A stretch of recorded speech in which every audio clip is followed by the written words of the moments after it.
दोस्तों नमस्कार। मैं हूं जगत सिंह अवाना और आप देख रहे हैं सर्जिलर टाइम्स। बिहार की राजनीति को समझना शायद बीजेपी के बस का नहीं है।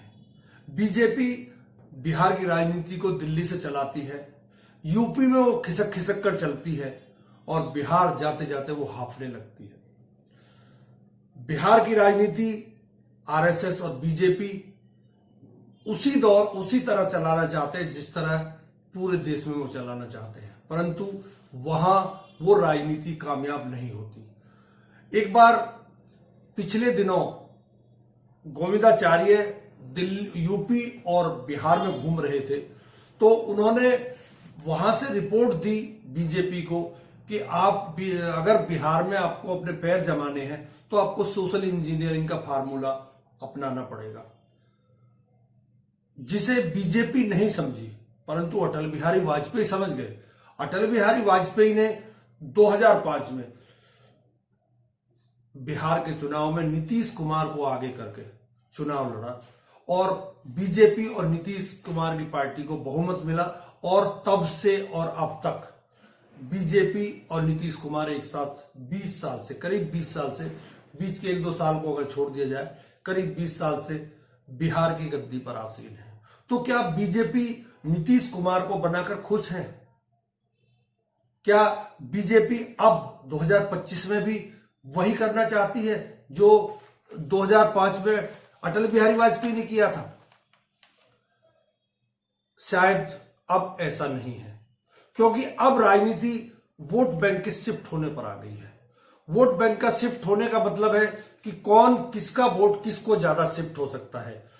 बिहार की राजनीति में जाति और सोशल इंजीनियरिंग का फार्मूला जो समझ गया वो समझ लीजिए पास हो गया, और साथ में माइनॉरिटीज का तड़का अगर उसमें लग जाए तो वो पास हो जाता है। नहीं तो आप अगर सोशल इंजीनियरिंग और जाति को नहीं समझेंगे तो आपकी हार निश्चित है। फिर भी आप अगर देखना चाहे तो 2005 के उस चुनाव को देख सकते हैं जिसमें सोशल इंजीनियरिंग के दम पर बीजेपी सरकार बना लेती है, परंतु उसके बाद बीजेपी आगे नहीं बढ़ती।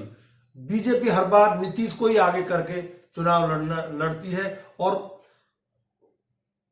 उसके पीछे खड़ी रहती है। परंतु अब ऐसा 2025 में जो आज की बीजेपी है वो ऐसा नहीं करना चाहती।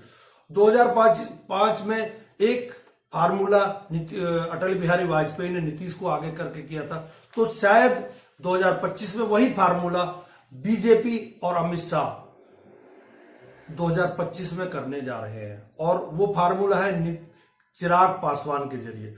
चिराग पासवान के जरिए बीजेपी सोशल इंजीनियरिंग को साधना चाहती है, आगे बढ़ा। अगर बीजेपी यह भी जानती है कि अगर चिराग पासवान को आगे बढ़ाते हैं तो राजनीति में वो आगे बढ़ सकते हैं।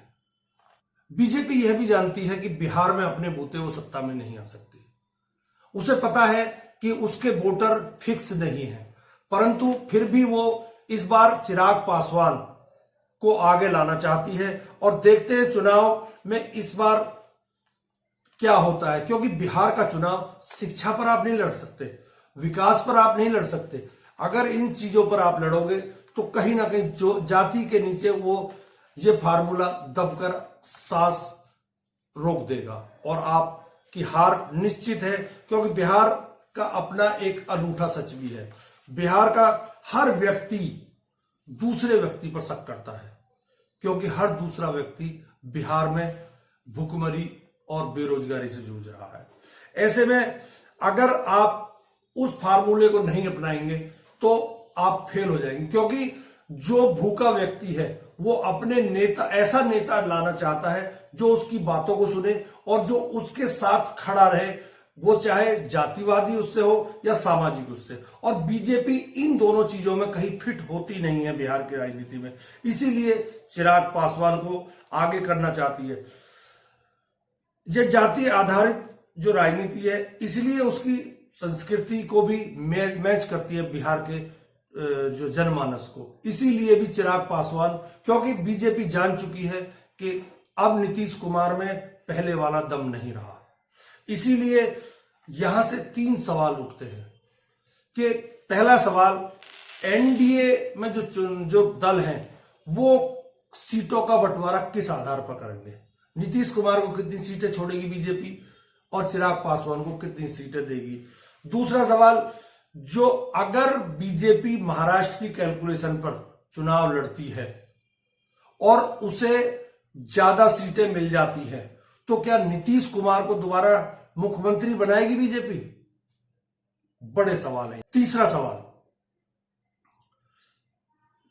सवाल, इस दौर में क्या वोट किसी के पक्ष में ट्रांसफर हो रहा है, हो पाएगा, और जिसके पक्ष में होगा तो बीजेपी की राजनीति का स्वरूप उसके साथ कैसा होगा? यह तीसरा और अहम सवाल है। अब आप आगे बढ़िए और इसी के समानांतर आप तेजस्वी को देखिए। तेजस्वी या आरजेडी आप कह सकते हैं, जिस मुहाने पर आप आज खड़ी हुई है वहां आप तेजस्वी की एक भी सीट को कम नहीं कर पाएंगे, तेजस्वी के वोट परसेंटेज को आप नहीं कम कर पाएंगे, और उसके साथ खड़े कांग्रेस और सीपीएम कितनी सीटें बढ़ा पाएंगे? क्योंकि आजकल कन्हैया कुमार वहां बहुत मेहनत कर रहे हैं और घर घर जा रहे हैं, परंतु आरजेडी, अगर कांग्रेस और सीपीएम की सीटें कम होती है तो आरजेडी अपने तरीके से फिर चुनाव लड़ेगी और अपने तरीके से मैनेज करेगी, क्योंकि सर्वे बता देंगे कि कौन कितनी सीटें जीत रहा है। इंटरनल सर्वे हर पार्टी कराती है। ऐसे में इस बार का चुनाव आमने सामने का चुनाव है। एक तरफ बीजेपी और उसके अलायंस है और दूसरी तरफ आरजेडी और उसके अलायंस है।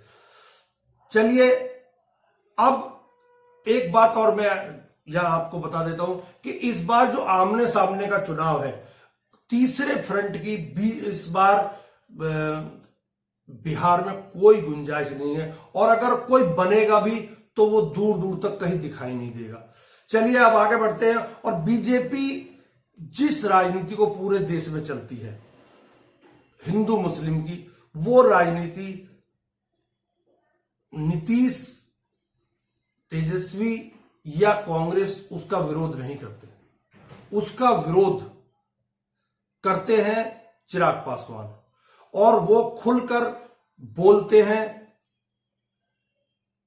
से समाज में बंटवारा पैदा करने का प्रयास करते हैं, जो कि कतई उचित नहीं है। आज की तारीख में बड़े ज्वलंत विषय हैं जिसको लेकर चर्चा होनी चाहिए। दूसरों के धर्म या किसी के भी धर्म पे कम से कम राजनीतिक दलों को इसके ऊपर कोई टिप्पणी नहीं करनी चाहिए। ये व्यक्तिगत आस्था का विषय है। मैं मानता हूं जिस दिन धार्मिक संगठन, भले वो किसी भी धर्म से जुड़े हों, जिस दिन धार्मिक संगठन राजनीति या राजनीतिक दलों का संरक्षण करना बंद कर दे, और जिस दिन राजनेता और राजनीतिक दल धर्म के विषयों में हस्तक्षेप करना बंद कर देंगे, तो कम से कम 90% समस्या वहीं पे हल हो जाएगी। समस्या तब उत्पन्न होती है जब राजनीतिक सोच के साथ इन विवादों को जन्म दिया जाता है। क्योंकि बिहार में माइनॉरिटीज यानी मुस्लिम वोटर भी यह सोच रहा है कि अब हमें उस आदमी को जिताना है जो हमारे अनुकूल सत्ता पर काबिज हो। उसी का परिणाम है कि चिराग पासवान वक्फ बिल के एकदम से विरोध में बोल रहे हैं। अब आगे बढ़ते हैं। जिन बातों का चिराग पासवान जिक्र कर रहे हैं उन बातों का जिक्र एक वक्त में नीतीश कुमार भी किया करते थे। वो भी मुसलमानों का पक्ष लिया करते थे। एक बार के चुनाव में भागलपुर में जब गुजरात दंगाओं के पोस्टर लगे तो नीतीश कुमार ने कहा था कि ये काठ की हांडी है, ये बार बार नहीं चढ़ेगी। ये दावा नीतीश कुमार बीजेपी के लिए कर रहे थे, परंतु अब वही बात चिराग पासवान कर रहे हैं। तो ऐसे में अगर नीतीश कुमार फेल हो जाते हैं, नीतीश कुमार को बीजेपी आगे नहीं बढ़ने देती है, तो चिराग पासवान के कंधे पर बीजेपी कहीं ना कहीं हथियार रखकर चलाना चाहती है। ऐसे में वोटों का ध्रुवीकरण अगर नहीं होगा तो बिहार की राजनीति और राजनीति को लेकर जिस तरह के दावे चिराग पासवान कर रहे हैं, उससे चिराग पासवान का भी एक तरह से यह परीक्षण होगा कि चिराग पासवान कितनी वोटों को जो नीतीश की वोटें हैं उन्हें अपनी तरफ खींच पाते हैं। चिराग पासवान अपने बूते में, अगर चिराग पासवान का भविष्य देखा जाए पिछला, तो मैं आपको क्यों बीजेपी चिराग पासवान को आगे कर रही है उसका एक गणित मैं आपको समझा देता हूं। चिराग पासवान अपने बूते 2020 का चुनाव लड़े और हनुमान हनुमान का नारा खूब लगाते रहे, मैं मोदी का हनुमान हूं, मैं मोदी का हनुमान हूं। उस आधार पर चिराग पासवान केवल एक सीट, एक विधानसभा की सीट जीत पाए और करीब 5.5% वोट उन्हें मिले थे। परंतु 2024 का लोकसभा का चुनाव जब आता है और वही चिराग पासवान बीजेपी के साथ जाकर खड़े हो जाते हैं तो वो 5 सीटें जीतते हैं और वोट परसेंट उनका 5.5 से बढ़कर 6.5% हो जाता है। लेकिन जहां जहां इन सीटों पर बढ़ोतरी हुई, अगर उन सीटों को विधानसभा में कन्वर्ट कर दिया जाए तो चिराग पासवान करीब 31 सीटों पर आगे थे, यानी 1% वोट आगे बढ़ा और 31 सीटें हो गई। यह मैसेज वोट ट्रांसफर का है कि बीजेपी का वोट चिराग पासवान को मिल गया, चिराग पासवान का वोट बीजेपी को मिल गया, परंतु नीतीश कुमार का वोट चिराग पासवान को नहीं मिला, क्योंकि इन वोटरों में, इन 5 सीटों पर 14% के करीब मुसलमान भी वोटर भी था। उसने बीजेपी को वोट नहीं किया, उसने चिराग पासवान को वोट किया और नीतीश कुमार का वोटर जो था वो चिराग पासवान की तरफ नहीं आया और उसमें से कुछ वोटर बीजेपी की तरफ जरूर गया परंतु चिराग पासवान की तरफ नहीं गया।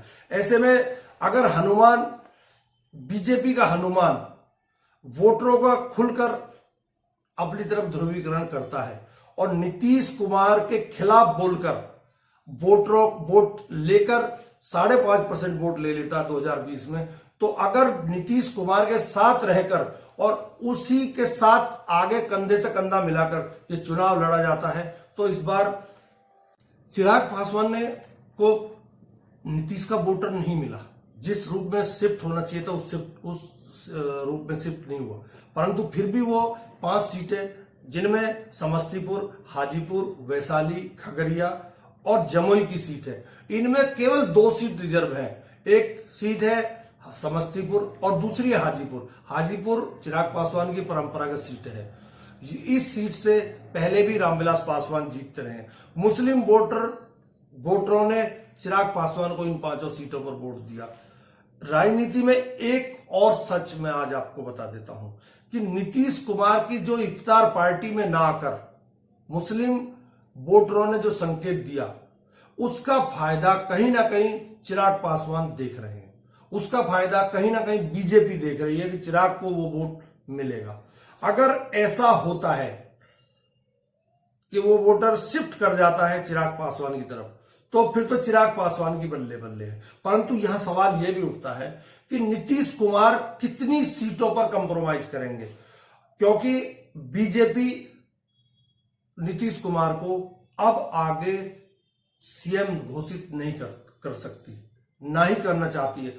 उस गाये बगाए ये बोल रही है कि हम इन्हीं के नेतृत्व से चुनाव लड़ेंगे, परंतु सीएम किसको बनाएंगे ये बीजेपी नहीं बोल रही है, क्योंकि बीजेपी चाहती है कि इस बार बिहार में बीजेपी का सीएम हो। परंतु अगर नीतीश कुमार इसी तरह से रहे तो चिराग पासवान को सीटें ज्यादा मिलने की संभावना है और नीतीश कुमार अपनी चुप्पी को अगर तोड़ने में कामयाब रहे और वो बीजेपी के खिलाफ बोल गए, पता नहीं कौन सा ऐसा मंत्र है कि जिसकी वजह से नीतीश कुमार बोल नहीं पा रहे।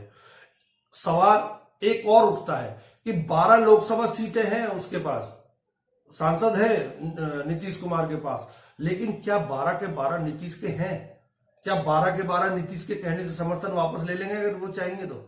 ऐसा शायद मुश्किल है। इसीलिए भी नीतीश कुमार चुप है और नीतीश कुमार इसलिए भी चुप है कि नीतीश कुमार 20 साल से लगातार मुख्यमंत्री हैं और एंटी इनकम्बेंसी का फैक्टर कहीं ना कहीं जरूर सामने आता है और नीतीश कुमार को तेजस्वी बीमार बताते हैं, दिमाग खराब बताते हैं। उसका फायदा भी कहीं ना कहीं बीजेपी उठाकर और चिराग पासवान को आगे लाकर नीतीश कुमार को पीछे करना चाहती है। नीतीश कुमार के कंधे से कंधा मिलाकर अब बीजेपी चलने को तैयार नहीं है।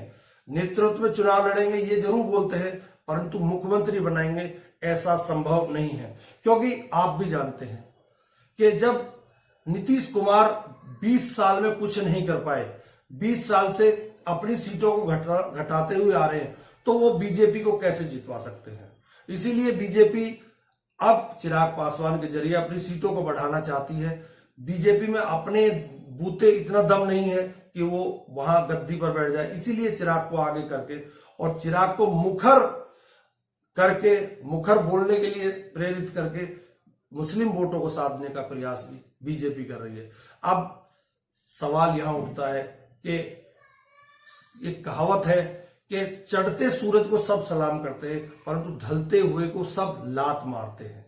जो ढल रहा है उसकी तरफ कोई नहीं देखता। अब चिराग पासवान आने वाले वक्त में उभरते सूरज साबित होंगे या नीतीश कुमार की तरह ढलते हुए सूरज साबित होंगे, ये आने वाला वक्त बताएगा। परंतु आज की तारीख में बीजेपी नीतीश की बजाय चिराग पासवान को ज्यादा महत्व दे रही है। उधर आरजेडी और कांग्रेस का पैक्ट करीब करीब फाइनल है, परंतु वहां भी कई चीजें ऐसी हैं जिन पर हम आने वाले दिनों में बात करेंगे। आज केवल चिराग पासवान को लेकर बात हुई और चिराग पासवान को बीजेपी प्रमोट करना चाहती है, बीजेपी आगे लाना चाहती है। अब कितना आगे आएंगे कि बीजेपी को कितनी कामयाबी दिला पाएंगे, ये आने वाला वक्त बताएगा। अब और बीजेपी का वोटर कितना चिराग पासवान को भाएगा, ये आने वाला वक्त बताएगा। तब तक के लिए नमस्कार।